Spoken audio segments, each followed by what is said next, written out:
Most readers think of the wizards as a closed circle, 5 Istari, with a defined purpose and a clear fate. Gandalf rises. Saruman falls. Radagast withdraws. And the remaining 2 disappear into the east.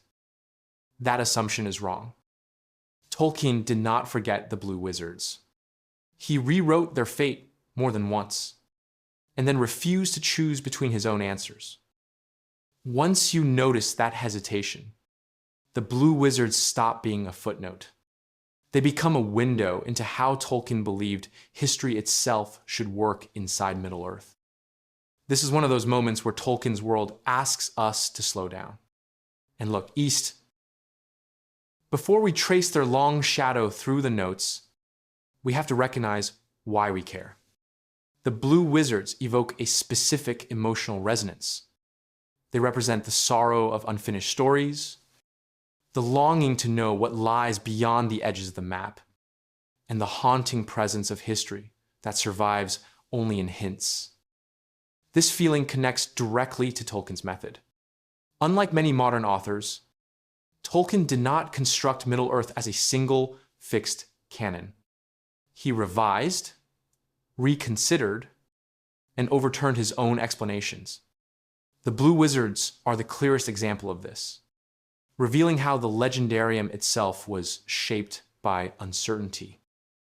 The earliest anchor appears in The Lord of the Rings, where Tolkien writes simply, "Of the blue little was known in the West," and they have no names in our records.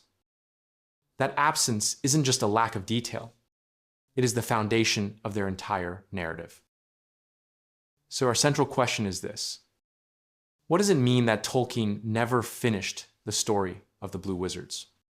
And why did he reverse his own conclusion on their fate at the very end of his life?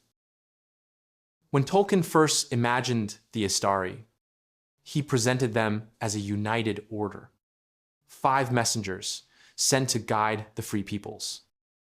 In these early conceptions, their identities were clear. Curunir Saruman, Mithrandir Gandalf, Iwendil Radagast, and 2 unnamed wizards described only as Ithrin Luin.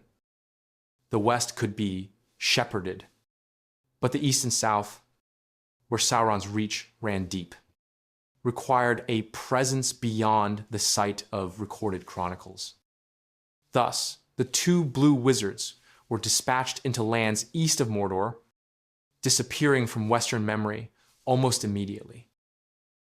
This is the moment where the Blue Wizards stop being a footnote and start changing the fate of Middle-earth. Here is where the history splits. Depending on which text you read, the fate of the entire world changes completely.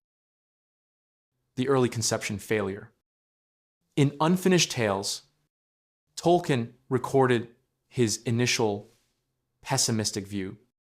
The Blue Wizards failed. They were ensnared by the lands they entered. They became founders of secret cults, and those cults ultimately aided Sauron. Tolkien wrote that they helped to bring about the fall of Numenor in their folly, and later added that they may have fallen to the shadow.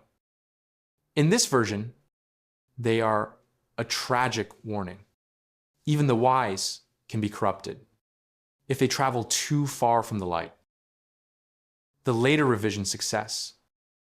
Decades later, in notes written near the end of his life, published in the Peoples of Middle-earth, Tolkien changed his mind completely. He renamed them, no longer just Alatar and Pallando, but Mornetar Darkness Slayer and Romestimo East Helper. In this final revision, they arrive much earlier, in the Second Age, and their mission succeeds. Tolkien wrote that they had a very great influence on the history of the Second and Third Ages, in weakening and disarraying the forces of the East. This changes everything. Without their quiet work, the armies of the East may have overwhelmed the West, and the War of the Ring might never have been fought because it would already have been lost. The contradiction is striking.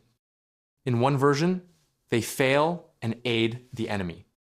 In the other, they are the unsung saviors of the age. Crucially, Tolkien never wrote a final story to reconcile these versions. He allowed them to exist side by side. This wasn't indecision, it was craft. By refusing to fix their story, he preserved the sense that Middle-earth has distant realms, whose histories were never fully recorded. The West remembers Gandalf, because he walked its roads, but the East keeps its own tales, ones that even the author refused to pretend he could fully know. Whether they were darkness slayers or fallen cultists, the blue wizards represent the limits of history. If we accept the later version, their story adds a profound moral dimension to Middle-earth. It suggests that good could exist far from the known world. The war was being fought in corners of the map, where Aragorn and Gandalf never set foot. Their absence reminds us that not all victories are known, and not all failures are remembered. The blue wizards matter not because of what they did, but because Tolkien chose not to finish them. He left the east of Middle-earth historically indeterminate, not simply unwritten, but unwritable. So I turn the question to you. Which version of the story do you accept as canon?